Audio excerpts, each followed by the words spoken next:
Welcome back to Zodiac Talks Tarot, the space where astrology stops being a superstition and starts behaving like psychology in a cosmic disguise.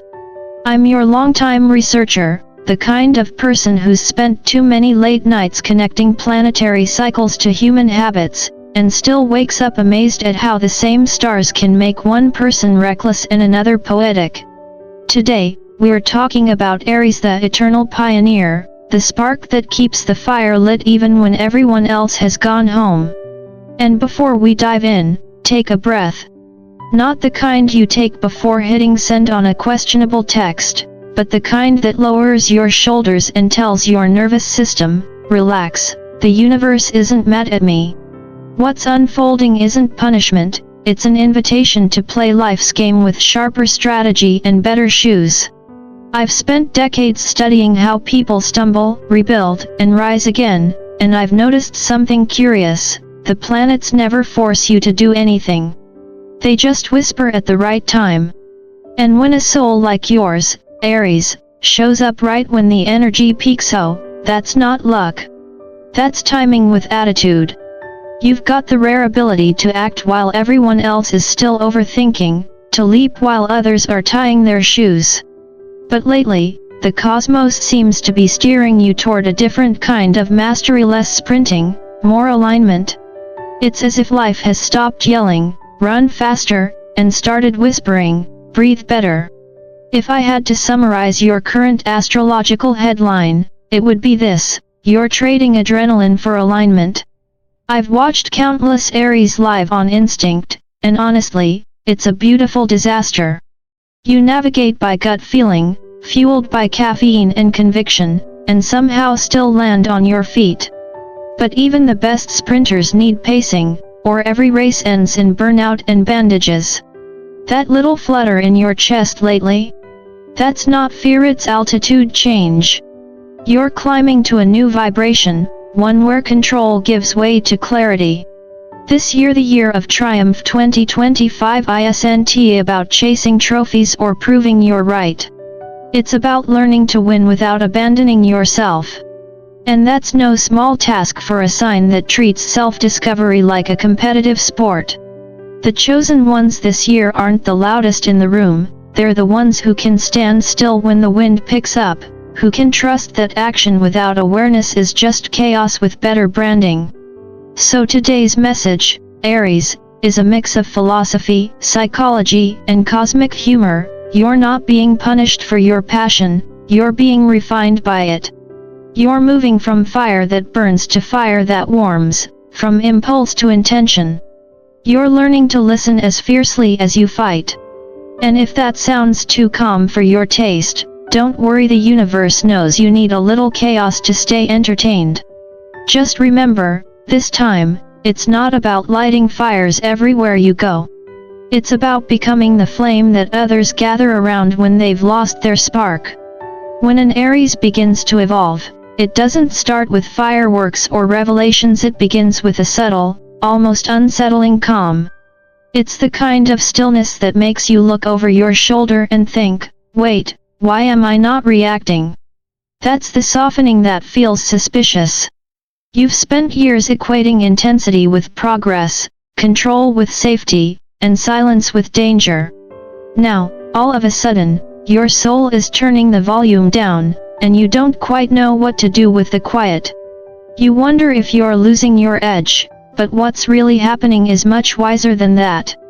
You're shedding the exhausting compulsion to white-knuckle every outcome, to micromanage destiny like it works for you. It doesn't. The universe was never your employee, it's your co-conspirator. What you're losing isn't fire, it's friction.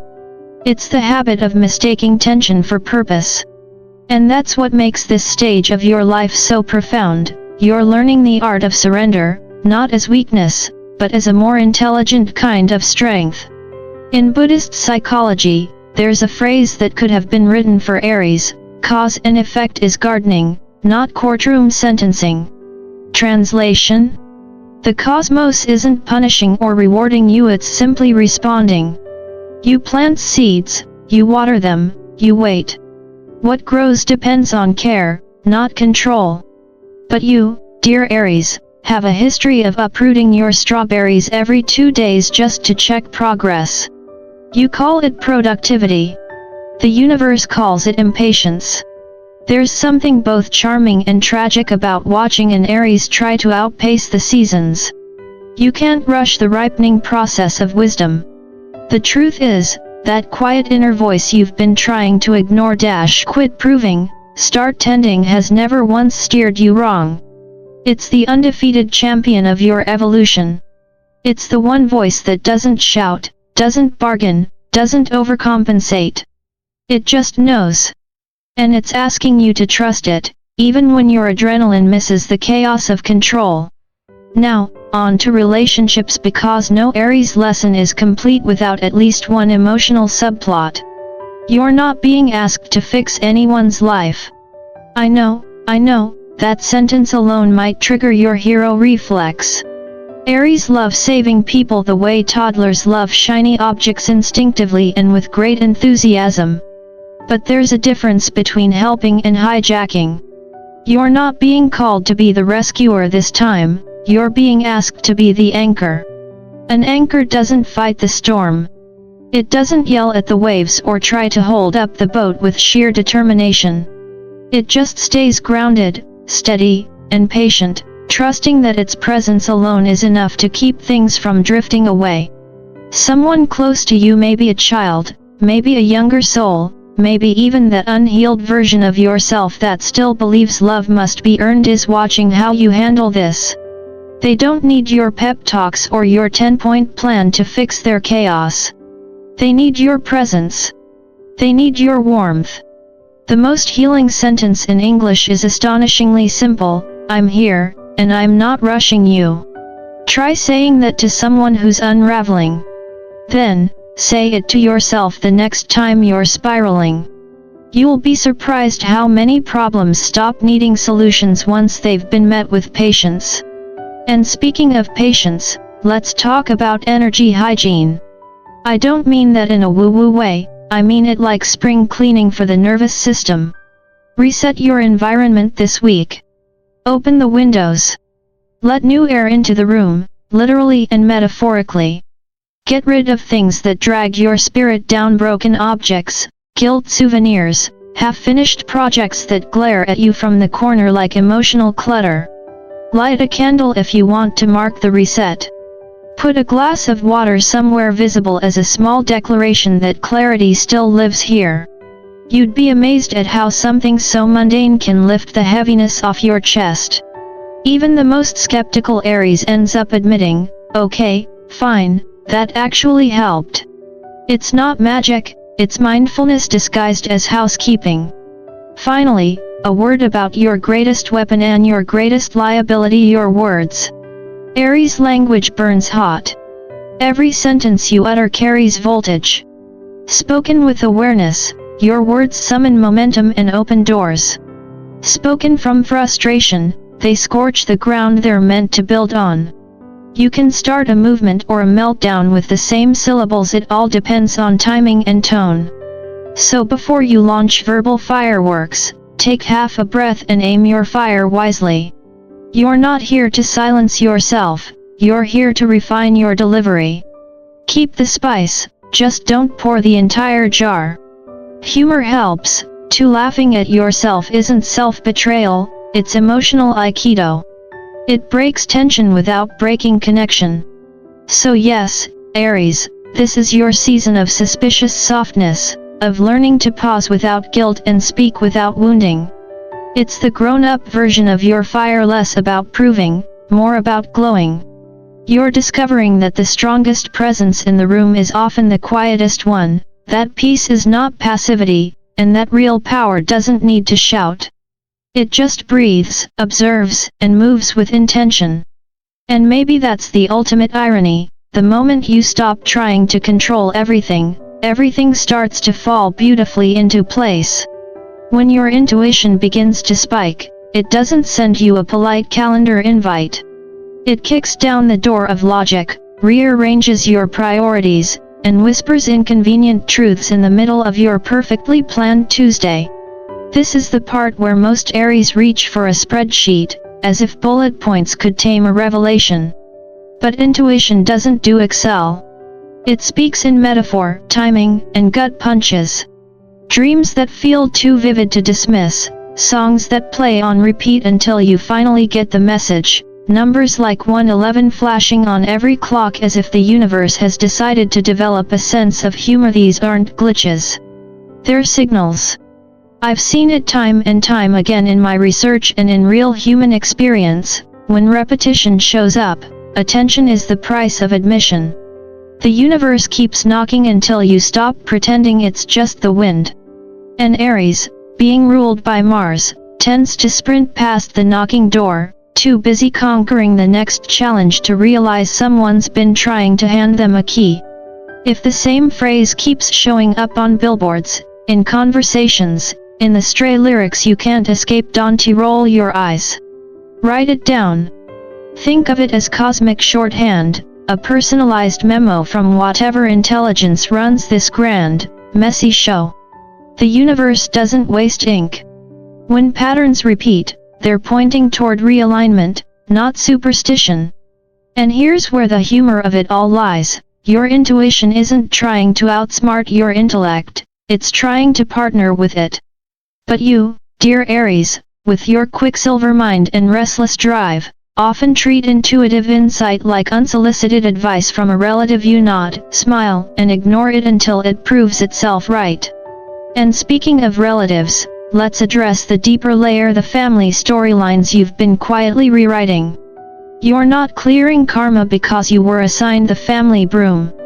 You're doing it because, for the first time, you have both the awareness and the backbone to stop passing down the same emotional debts.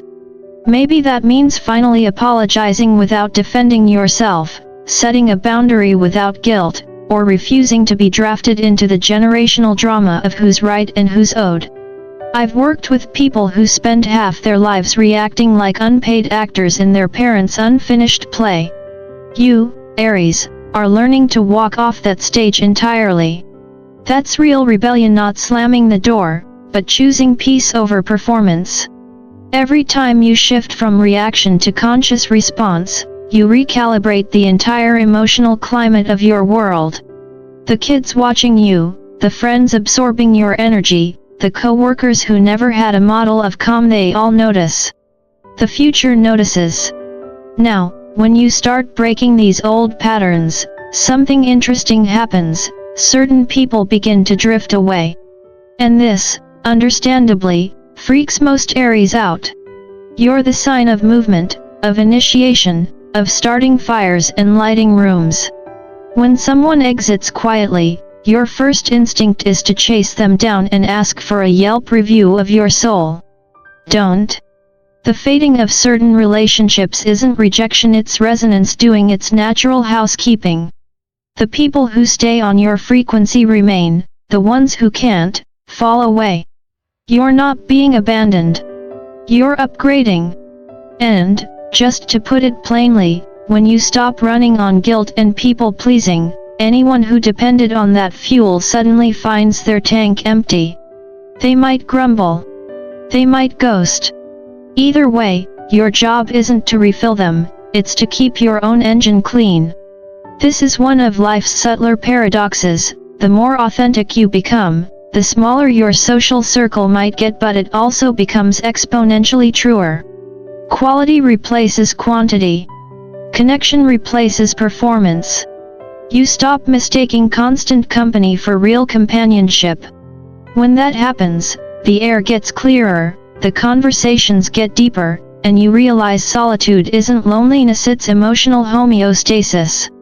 I tell my clients this all the time: you're not losing people, you're losing personas. There's a difference. The Buddhists have a saying that fits you well here: let go or be dragged. And Aries, you've been dragged enough. You've fought battles that weren't yours, defended causes that drained you, and carried emotional luggage that was never meant for your trip. Now you're learning to travel lighter, to let others own their storms while you tend to your own weather. That's not selfishness, that's spiritual maturity. You're finally learning that love without boundaries isn't love, it's leakage. And here's the beautiful twist of this whole chapter: your intuition, the same one that you tried to suppress with logic, is the very thing guiding you through this cleanup. It's not chaos, it's choreography. Every dream, every repeated symbol, every sudden gut feeling is part of a larger design nudging you toward coherence. You can't spreadsheet that. You can't rationalize it into submission. You can only participate in it with presence and humility. So if the next few weeks feel like an emotional detox, relationships fading, memories surfacing, signs multiplying, don't panic. It's not a breakdown, it's a recalibration. Think of it as the universe running a software update on your soul. You're not losing your edge, you're sharpening it into discernment. And yes, the process will occasionally make you laugh at how absurdly on the nose life can be. You'll see a phrase you've been meditating on tattooed on a stranger's arm at the coffee shop, and you'll just have to smile. That's the universe saying, "See? I told you I had jokes." Aries, your task now is to stay awake to these winks from the cosmos. Don't analyze them to death. Don't crowdsource them for meaning. Just notice, breathe, and adjust. Because the truth is, insight doesn't chase people who won't stop walking. It only lands when you pause long enough to listen. And the moment you do, you'll realize something profound: intuition isn't a message from somewhere else. It's your own higher self finally getting a word in edgewise. Energy has always been your native language, Aries. You feel life not in theories but in voltage. And while that current can light up entire cities when it's flowing right, it can also short-circuit everything around you when it's mismanaged. Every Aries I've ever studied, whether artist, athlete, or accountant, has the same wild look when a surge hits, part inspiration, part panic. That's when the urge to do something arrives, fast and loud, and before you know it, you're rearranging your life or starting an argument simply because you don't know where to park all that cosmic caffeine. But here's the truth, confirmed by both experience and a few regrettable midnight texts: energy doesn't vanish, it transforms. If you don't give it direction, it will find mischief. So when that sudden urgency hits, don't pick a fight with your calendar, or worse, with someone who just happens to breathe near you. Move the voltage. Sing in the car until you forget why you were tense. Write 3 messy pages in your journal that no one will ever read. Do squats while your coffee brews, dance in your kitchen like you're auditioning for your own joy. Anything but arguing with the cosmos. And under no circumstances, let me repeat this with scientific precision, should you text your ex after midnight during a spicy Mars transit. That's when the universe is literally setting up orange cones on your emotional highway, and there you are, honking at traffic control. This brings us to what I call your fertile fire. Creativity right now is not a luxury, it's your spiritual metabolism. In 2025, the year of triumph, it's not about chasing applause or waiting for perfect conditions. Triumph, this time, looks quieter but stronger, cleaner follow-through, better boundaries, and action that matches intention. Aries is the Zodiac's architect of beginnings. You don't wait for inspiration, you provoke it. Yet you often let your best ideas die in the purgatory of someday. Not this year. This is the year to build the thing, whatever the thing is. Paint the wall, rearrange your room, start the project that keeps ambushing you in the shower. The difference between fantasy and future is 2 honest hours of work today. That's it. Don't romanticize the muse, hire her through discipline. The world doesn't need your perfection, it needs your starts. Now, if you want a real coach for your momentum, don't look to YouTube productivity gurus. Watch the moon. Yes, that ancient, luminous timekeeper still knows more about rhythm than any scheduling app.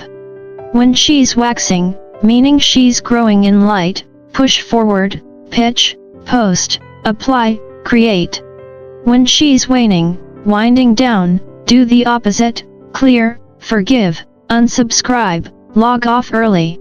Nature has seasons for a reason, and so do you. I call this lunar ergonomics, aligning your actions so that the cosmos does half the heavy lifting. You'll notice that when you flow with her, life stops feeling like a wrestling match and starts feeling like a dance. You buy back sanity, not by working harder, but by working in rhythm. It's efficiency that feels holy.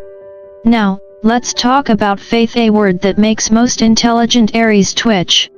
Faith sounds to you like stop thinking, which feels about as natural as stop breathing.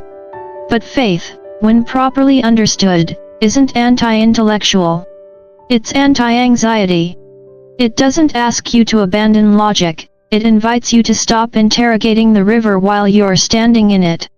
There's a form of maturity that says, I don't know the lesson yet, but I trust one can learn it without betraying myself. That's not blind optimism, that's emotional science. Logic and trust can sit at the same table if you let them. I've watched entrepreneurs walk away from fast money that smelled wrong, and parents end generational chaos by choosing to pause instead of explode.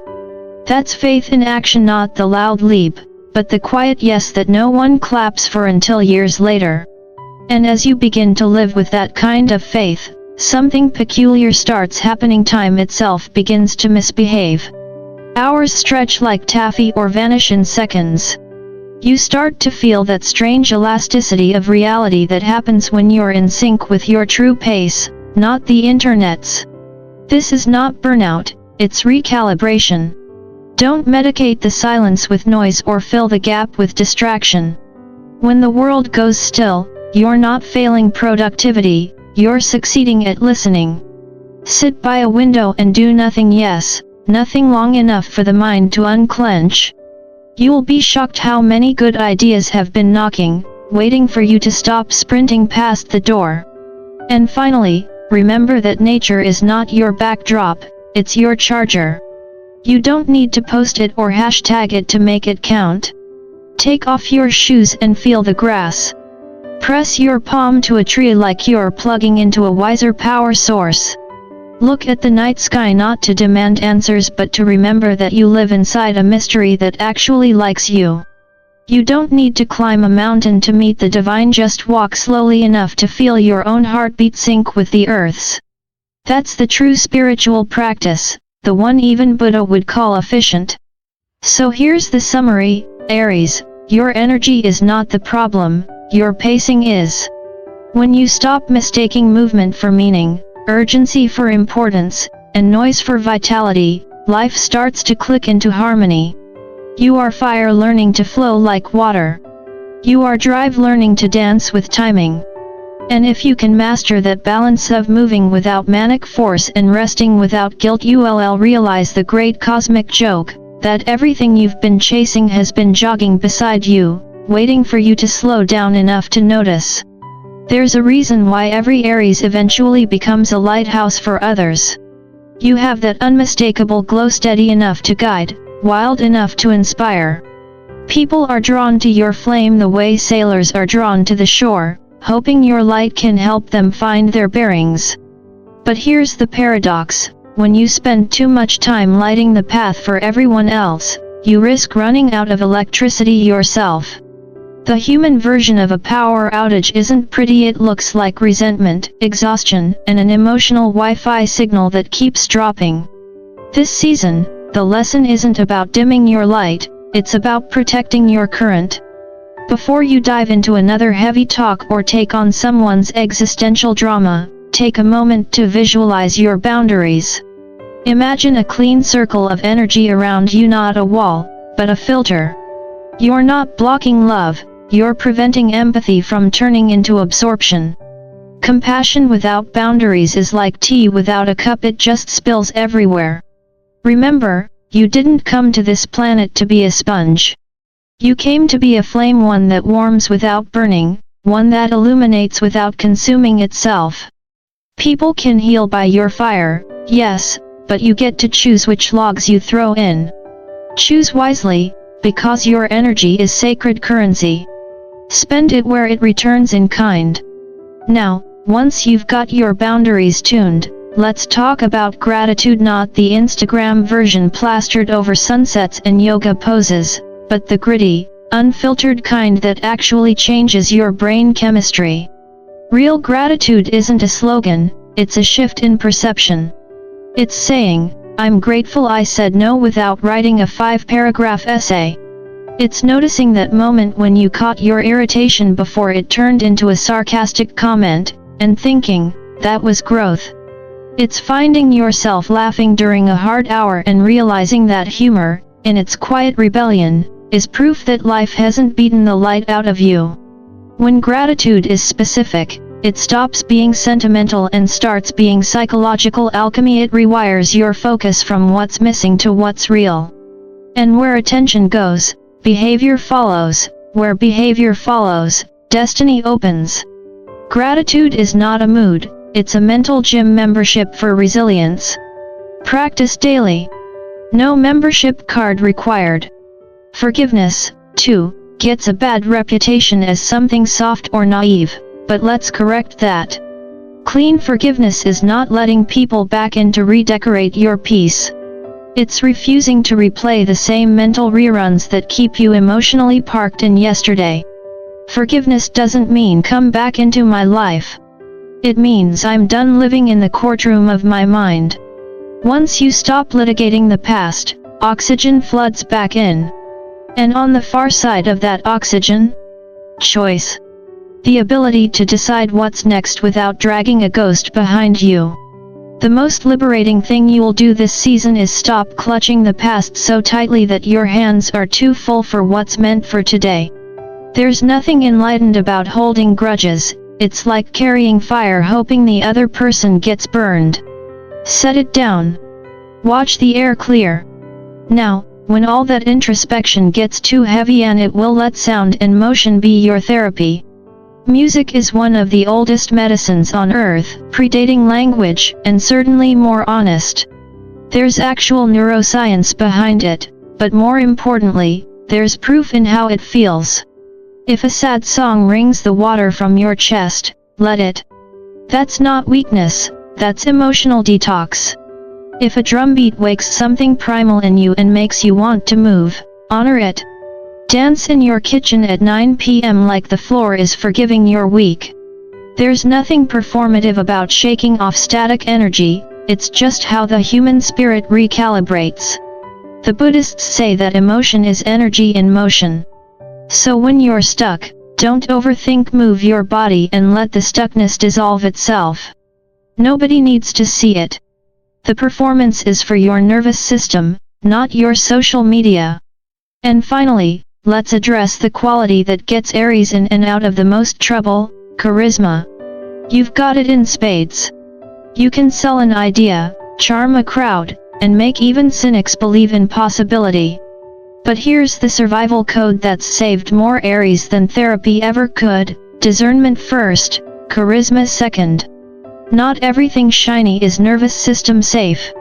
The world will always hand you opportunities wrapped in adrenaline and call them destiny. Pause. Ask yourself, does this expand me without erasing me? If the answer is yes, proceed. If it's thrilling but makes your inner voice go quiet, step back. It's just adrenaline wearing a destiny costume, and that outfit's been retired. Expansion that costs your self-respect is a bad bargain every time. I've seen more Aries crash from overexcitement than from failure. You don't need to chase every spark. The fire inside you is renewable, but only if you protect it from things that drain rather than sustain. In Buddhist terms, this is the middle way, the balance between compassion and containment, between motion and stillness, between inspiration and discernment.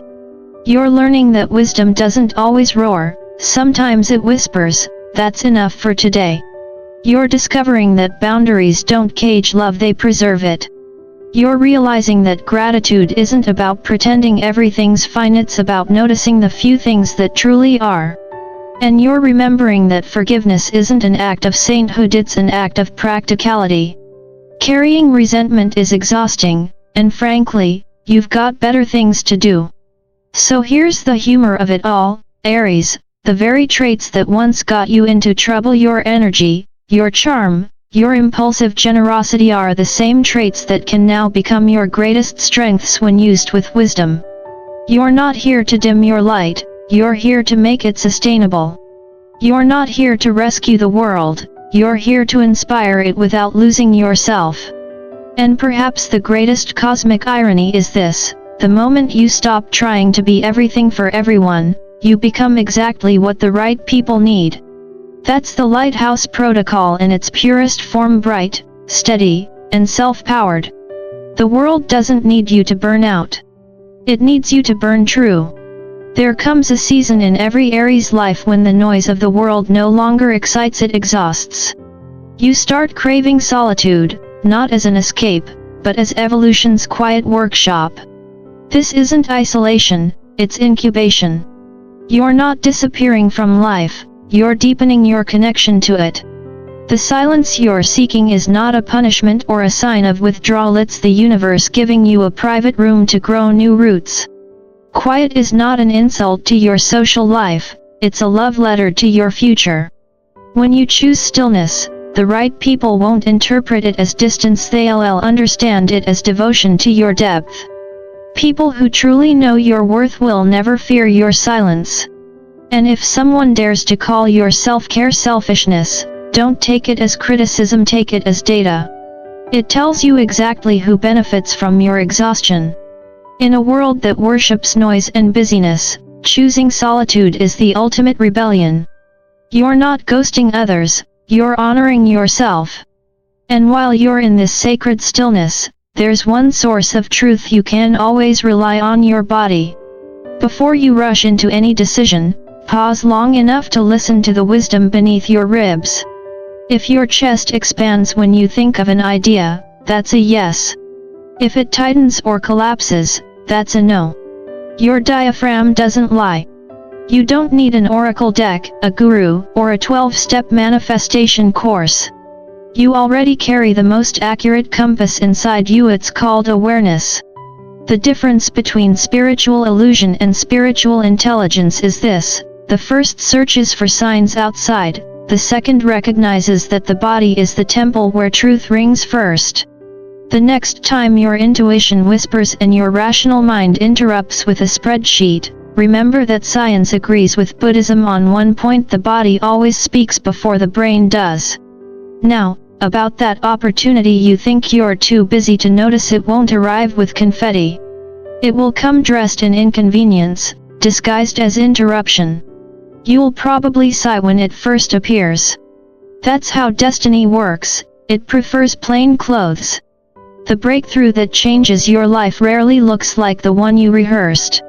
It might be a sudden conversation that delays your plans, a project you didn't intend to take, or a small risk that feels too trivial to matter. But here's the secret: if something scares you just enough to wake you up, yet makes your spirit stand a little taller, that's the path. Courage isn't the dramatic leap, it's the quiet step that opens 10 years of transformation. The Aries who learns to recognize disguised opportunity becomes unstoppable, not because life gets easier, but because you stop rejecting the uncomfortable beginnings that lead to extraordinary endings. And once you're walking that path, there's a deceptively simple practice that will anchor you. Morning narration. Take 60 seconds at dawn and speak your day into existence. Today, I show up without overreaching. Today, my fire lights the way, not the fuse. Today, I move with clean motives, clear boundaries, and a sense of humor. That's it. No incense required.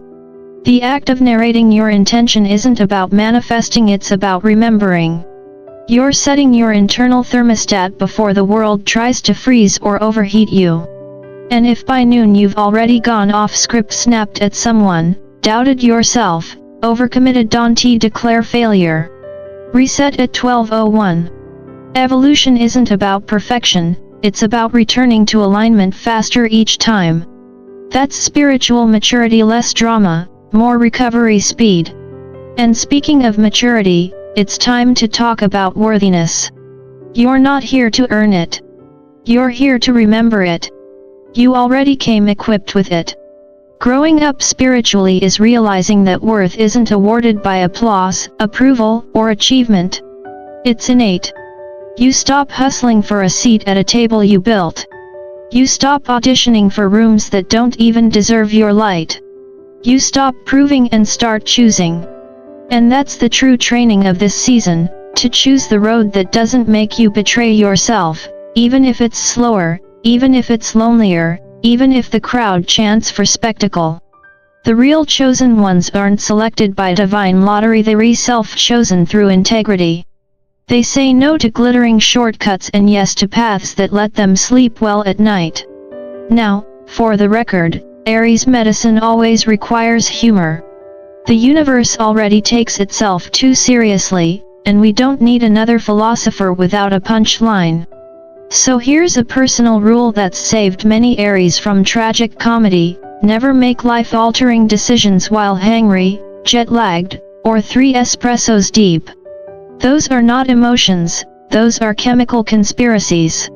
Wait until your prefrontal cortex comes back online before declaring anything sacred or permanent. And please, when confusion hits, choose curiosity before conclusion. It's cheaper than repairs. Every mistake you avoid by waiting 24 hours deserves a small celebration. Remember, bravery without timing is chaos in costume. And as you navigate these subtler rhythms, pay attention to the quiet signs life sends when you least expect it. A sudden wave of calm in the middle of chaos.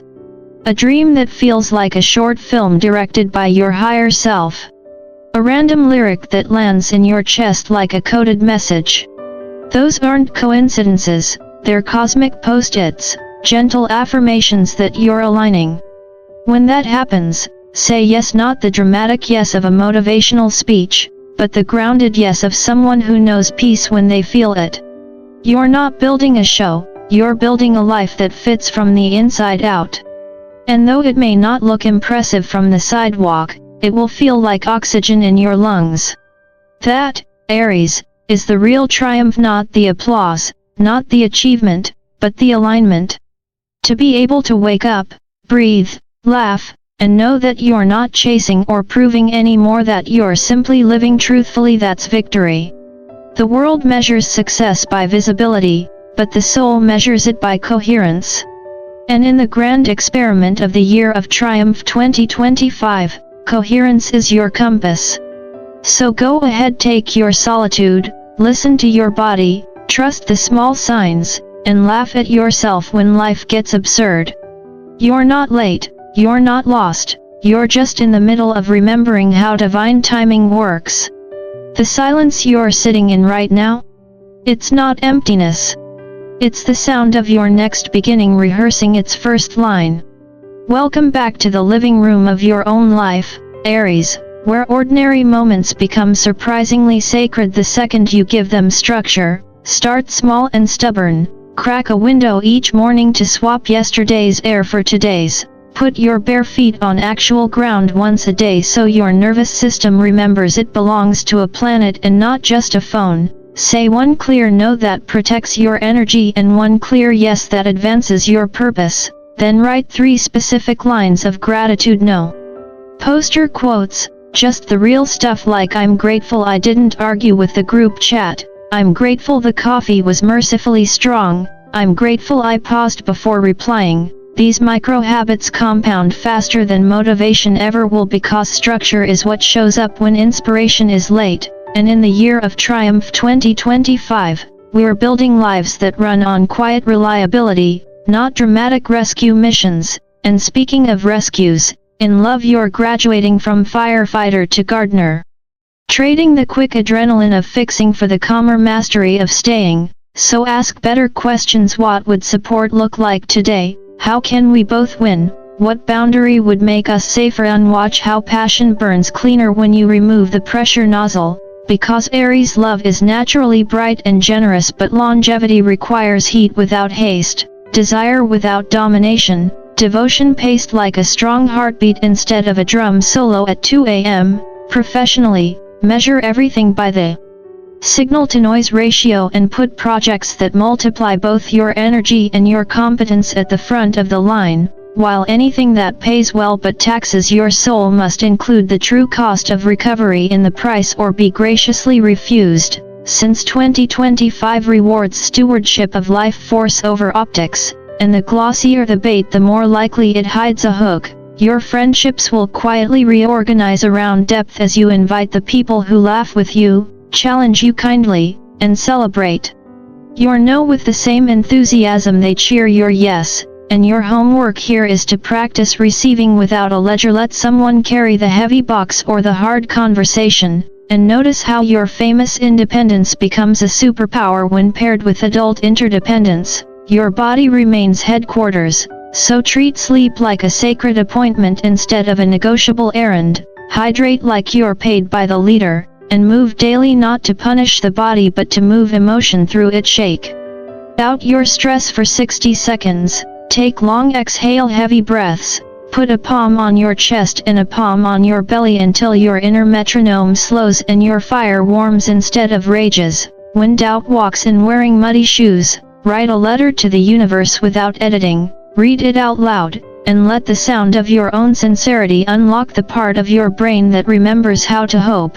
Because words spoken with feeling are keys and your psyche knows exactly which doors they fit. Now take another breath and unclench your jaw. The horizon will still be there tomorrow, so tonight do something tender for the younger you who tried to fix everything with speed and loyalty. Tell them we're doing it differently now. The fire stays but the frantic goes. We'll forgive what needs forgiving, finish what needs finishing, and start what's asking to be started. And then go do one tiny action that proves you meant it, like sending the email you fear or closing the tab you don't need, because courage grows in the soil of completed small things. The deeper spiritual lesson beneath all of this is that worthiness is not a trophy you earn through exhaustion but a baseline you remember and enact. Growing up, spiritually speaking, is the moment you stop hustling for a seat at a table you built and start choosing rooms that let your integrity breathe. And when shortcuts glitter you choose alignment anyway, because the true chosen ones are not selected by fate, they self-select by refusing to betray themselves. When applause is loud and doubt is louder, let humor save the day while you do it. Declare a household. Are you